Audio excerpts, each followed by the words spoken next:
नमस्कार दोस्तों, मैं सुरेंद्र कुमार परीक्षा कोच बिहाइंड में आपका बहुत बहुत स्वागत करता हूं। और जैसा कि दोस्तों मैंने आपके लिए जीके जनरल नॉलेज के जो मॉक टेस्ट स्टार्ट किए हैं, इसी क्रम में अगला मॉक टेस्ट लेके मैं आपके साथ जुड़ गया हूं। और ये मॉक टेस्ट में आपको मैंने कहा था जी, इसमें सारे कुछ कवर करूंगा, चाहे जनरल साइंस हो, जनरल नॉलेज हो, करंट अफेयर हो, सारी चीज़ें आपको दी जाएंगी। तो अगर आप चैनल पर नए हैं तो सबसे पहले से सब्सक्राइब कर लें, साथ ही बेल आइकन को प्रेस कर लें, जिससे आने वाली सभी वीडियोज़ का नोटिफिकेशन मिलता रहे। और क्वेश्चन अगर अच्छे लगे तो लाइक और शेयर करना न भूलें, लाइक और शेयर जरूर करें। कुछ बहुत अच्छे सिलेक्टिव क्वेश्चन लेके आ रहा हूं मैं, पूरी कंप्लीट मॉक टेस्ट आपकी करवाऊंगा, तो आप जो है लाइक और शेयर करना ना भूलें। तो चलिए बिना टाइम वेस्ट किए शुरू करते हैं आज का लेक्चर। तो पहला क्वेश्चन देखेंगे, 1857 ईस्वी के संग्राम का सबसे महत्वपूर्ण तात्कालिक कारण क्या था। 1857 की जो स्वतंत्रता की जो पहली संग्राम हुआ था, उसका सबसे महत्वपूर्ण कारण क्या था। ए, पहला ऑप्शन देखेंगे, सैनिकों को गाय तथा सूअर की चर्बी के कारतूस देना। बी, आर्थिक असंतोष। सी, अपहरण की नीति। या डी, सामाजिक असंतोष। तो जल्दी से कमेंट बॉक्स में टाइप करके बताइए कौन सा आंसर सही है। तो कौन सा सही होगा? ए, सैनिकों को गाय तथा सूअर की चर्बी के कारतूस देना जो है 1857 ईस्वी के संग्राम का सबसे महत्वपूर्ण तात्कालिक कार्य था। जो हिंदू सैनिक थे वो, उनके लिए गाय पूजनीय होती है, तो वो गाय के चर्बी को मुंह नहीं लगाना चाहते थे, क्योंकि जो कारतूस होता था उसको मुंह से काटना पड़ता था बंदूक में डालने से पहले। और जो हमारे मुस्लिम भाई थे वो सूअर की चर्बी को मुंह से लगाना नहीं चाहते थे, इसलिए ये जो है तात्कालिक कारण बना। चलिए अगला क्वेश्चन देखेंगे। दूसरा क्वेश्चन है, दांडी मार्च का क्या उद्देश्य था। दांडी मार्च का क्या उद्देश्य था। ए, सांप्रदायिक सद्भाव। बी, पदयात्रा। सी, अंग्रेजों के प्रति असहयोग। और डी, नमक का कानून तोड़ना। जल्दी से कमेंट बॉक्स में टाइप करके बताइए राइट आंसर क्या होगा।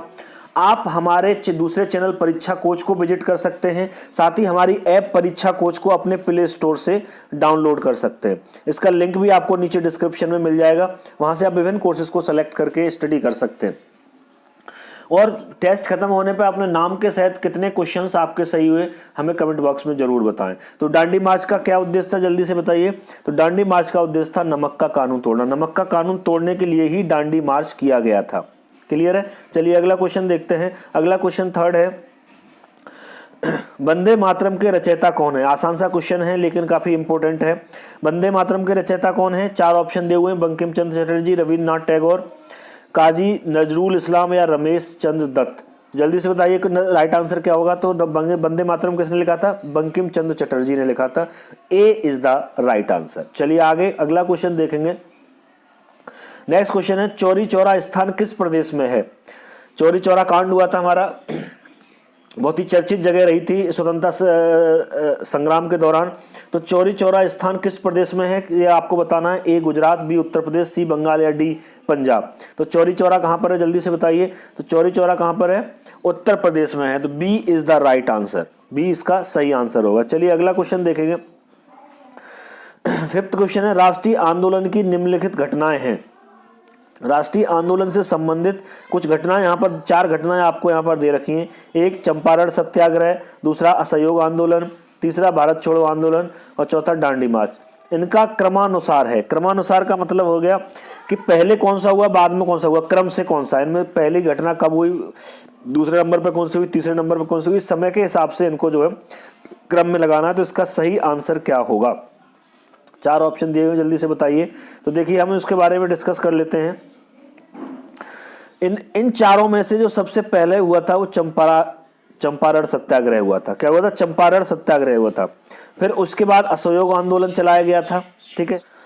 असहयोग आंदोलन के बाद दांडी मार्च हुआ था, और दांडी मार्च के बाद फिर भारत छोड़ो आंदोलन चला गया था। 1 2 4 3। तो 1 2 4 3 ए आंसर इसका सही होगा। A is the right answer. Six question है, 1857 ईस्वी के विद्रोह के समय दिल्ली का बादशाह बहादुर शाह द्वितीय था। उसने मृत्यु पर्यंत अपना निर्वासित जीवन निम्न में से किस स्थान पर व्यतीत किया। 1857 ईस्वी के विद्रोह के समय दिल्ली का जो बादशाह था वो बहादुर शाह द्वितीय था। उसने मृत्यु पर्यंत अपना निर्वासित जीवन निम्न में से किस स्थान पर व्यतीत किया। ए, पोर्ट ब्लेयर। बी, लक्षद्वीप। सी, रंगून। या डी, मालदीव। जल्दी से बताइए सही आंसर क्या होगा। तो इसका राइट आंसर होगा सी। उसने अपना जो निर्वासित जीवन था वो रंगून में बिताया था। करंट में इसका नाम बर्मा है, तो रंगून में बिताया था। ठीक है। तो सी इज द राइट आंसर। अगला 7वां क्वेश्चन देखेंगे। 7वां क्वेश्चन है आपका, किसने कांग्रेस की स्थापना में महत्वपूर्ण भूमिका निभाई? किसने कांग्रेस की स्थापना में महत्वपूर्ण भूमिका निभाई? A O Hume, B Gopal Krishna Gokhale, C Surendranath Banerjee या डी एस एन बनर्जी। तो कांग्रेस की स्थापना में जो सबसे महत्वपूर्ण भूमिका थी, बहुत आसान क्वेश्चन है, बहुत इंपॉर्टेंट भी अक्सर आता है, ए ओ ह्यूम ने बनाई, तो इसलिए इनको उसका कांग्रेस का संस्थापक भी ए ओ ह्यूम को ही माना जाता है। चलिए आगे बढ़ेंगे। अगला क्वेश्चन देखेंगे, द्वितीय गोलमेज सम्मेलन में कांग्रेस का प्रतिनिधित्व किसने किया था? द्वितीय गोलमेज सम्मेलन में कांग्रेस का प्रतिनिधित्व किसने किया था? ए अरुणा आसफ अली, बी सुचेता कृपलानी, सी सरोजनी नायडू या डी महात्मा गांधी। किसने किया था? तो जो द्वितीय गोलमेज सम्मेलन हुआ था उसमें जो कांग्रेस का प्रतिनिधित्व था वो किसने किया था? महात्मा गांधी ने किया था। तो D is the right answer, D इसका सही उत्तर होगा। चलिए 9वां क्वेश्चन देखेंगे। 9वां क्वेश्चन है, असहयोग आंदोलन किस कारण फरवरी 1922 को वापस ले लिया गया? असहयोग आंदोलन को फरवरी 1922 में वापस ले लिया था, किस वजह से वापस लिया गया? तो 4 ऑप्शन आपको दिए हुए हैं। बरदौली सत्याग्रह के कारण, चौरी चौरा कांड के कारण, कांग्रेस को भारत सचिव के आश्वासन के कारण या सांप्रदायिक झगड़ों के कारण। तो किस वजह से लिया गया था? तो चौरी चौरा जो कांड हुआ था उस वजह से असहयोग आंदोलन को गांधी जी ने फरवरी 1922 में वापस ले लिया था। 10वां क्वेश्चन है, कांग्रेस का प्रथम अधिवेशन कहाँ हुआ था? ए दिल्ली 1896 में, बी पूना 1895 में, सी बम्बई 1885 में या डी कलकत्ता 1906 में। तो कांग्रेस का प्रथम अधिवेशन पूछा गया है, तो कांग्रेस का जो प्रथम अधिवेशन था वो कहाँ हुआ था? सी बम्बई में हुआ था 1885 में, 1885 ईस्वी में बम्बई में कांग्रेस का प्रथम अधिवेशन हुआ था। चलिए अगला क्वेश्चन देखेंगे। 11वां क्वेश्चन है आपका, निम्नलिखित में से किसने कांग्रेस की स्थापना का विरोध किया था? इनमें से किसने कांग्रेस की स्थापना का विरोध किया था? सुरेंद्रनाथ बनर्जी, बरुद्दीन तैयब जी, मोहम्मद इकबाल या सैयद अहमद खां। तो कांग्रेस की स्थापना का जो विरोध था वो किसने किया था? सैयद अहमद खान ने। डी आंसर सही होगा इसका। चलिए आगे देखेंगे। 12वां क्वेश्चन है आपका, स्वदेशी आंदोलन कब प्रारंभ हुआ? 4 ऑप्शन आपकी स्क्रीन पे जल्दी से देखिए, कमेंट बॉक्स में टाइप करके सही आंसर बताइए, और साथ ही टोटल कितने क्वेश्चन सही हुए वो आप हमें कमेंट बॉक्स में अपने नाम के साथ टाइप करके जरूर बताएं। साथ ही हमारी ऐप परीक्षा कोच को आप प्ले स्टोर से डाउनलोड कर सकते हैं, साथ ही हमारे दूसरे चैनल परीक्षा कोच को भी आप विजिट कर सकते हैं। उस पर टेक्निकल नॉन टेक्निकल दोनों तरह की क्लासेस आपको देखने के लिए मिल जाएंगी। तो स्वदेशी आंदोलन कब प्रारंभ हुआ? बंगाल विभाजन के विरोध के आंदोलन के दौरान, असहयोग आंदोलन के दौरान, सविनय अवज्ञा आंदोलन के दौरान, जलियांवाला बाग हत्याकांड के बाद। कब शुरू हुआ? तो स्वदेशी आंदोलन जो शुरू हुआ था वो बंगाल विभाजन के विरोध में जो आंदोलन हुआ था उसके दौरान शुरू हुआ था। क्लियर है? चलिए आगे बढ़ेंगे। 13वां क्वेश्चन देखेंगे। कानपुर 1857 ईस्वी के विद्रोह का प्रमुख केंद्र रहा, यहाँ विद्रोह की बागडोर किसने संभाली थी? ए कलीमुल्ला, बी राव साहब, सी नाना साहब या डी नजीबुल्ला।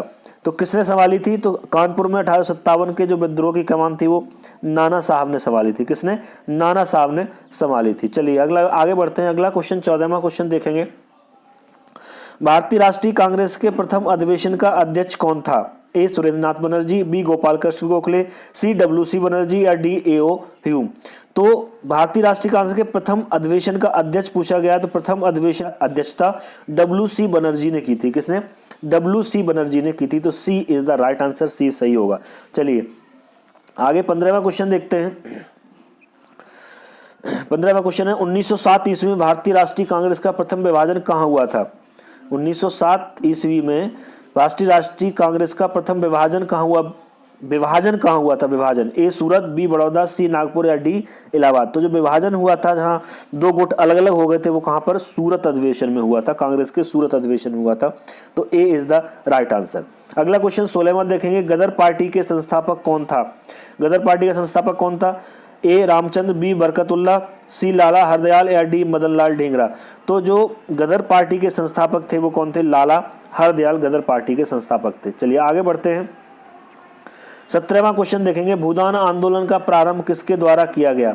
भूदान आंदोलन का प्रारंभ किसके द्वारा किया गया? ए JB कृपलानी, बी विनोबा भावे, सी जयप्रकाश नारायण या डी महात्मा गांधी। तो भूदान आंदोलन का जो प्रारंभ है वो विनोबा भावे के द्वारा किया गया था। किसके द्वारा? विनोबा भावे के द्वारा किया गया था। चलिए आगे बढ़ते हैं। अगला क्वेश्चन देखेंगे 18वां। दिल्ली चलो का नारा किसने दिया था? बहुत आसान क्वेश्चन है लेकिन इंपॉर्टेंट है, अक्सर पूछ लिया जाता है। तो दिल्ली चलो का नारा किसने दिया था? महात्मा गांधी, जवाहरलाल नेहरू, सुभाष चंद्र बोस या इनमें से कोई नहीं। दिल्ली चलो का नारा हम सब जानते हैं किसने दिया था, सुभाष चंद्र बोस ने दिया था। तो सी इज द राइट आंसर। चलिए आगे बढ़ेंगे। 19वां क्वेश्चन देखेंगे, कांग्रेस से अलग होकर फॉरवर्ड ब्लॉक की स्थापना किसने की थी? कांग्रेस से अलग होकर फॉरवर्ड ब्लॉक की स्थापना किसने की थी? सी आर दास, सुभाष चंद्र बोस, मोहम्मद अली जिन्ना या जयप्रकाश नारायण? तो किसने की थी? तो कांग्रेस से अलग होकर फॉरवर्ड ब्लॉक की जो स्थापना है वो सुभाष चंद्र बोस ने की थी। किसने? सुभाष चंद्र बोस ने की थी। तो B is the right answer. आज के टेस्ट का आखिरी क्वेश्चन देखेंगे। टेस्ट के बाद आप अपने नाम के साथ कितने क्वेश्चन सही किए बताइए। सब्सक्राइब नहीं किया सब्सक्राइब करिए, लाइक और शेयर करना बिल्कुल ना भूलें। लाइक और शेयर करते रहे, बहुत ही सेलेक्टिव और अच्छे क्वेश्चन मैं आपके लिए लेके आ रहा हूं। तो 20वां क्वेश्चन है, भारतीय राष्ट्रीय कांग्रेस की प्रथम महिला अध्यक्ष कौन थी? विजयलक्ष्मी पंडित, सरोजिनी नायडू, अमृता शेरगिल या एनी बेसेंट? तो सही आंसर क्या होगा? भारतीय राष्ट्रीय कांग्रेस की प्रथम महिला अध्यक्ष जो थी वो एनी बेसेंट थी। कौन थी? एनी बेसेंट थी। D is the right answer. Like और सब्सक्राइब जरूर करें। आज के टेस्ट के क्वेश्चन पूरे हो गए। अगले टेस्ट में मिलूंगा। हमारी ऐप परीक्षा कोच को प्ले स्टोर से डाउनलोड कर सकते हैं, वहां से विभिन्न कोर्सेज आपको मिलेंगे, वहां से परचेज करके आप उन्हें पढ़ाई कर सकते हैं वहां से। साथ ही हमारे दूसरे चैनल परीक्षा कोच, इस पर टेक्निकल और नॉन टेक्निकल दोनों तरह की क्लासेस चलते हैं, उसको भी आप विजिट कर सकते हैं। तो मिलता हूँ अगली क्लास में, तब तक के लिए नमस्कार।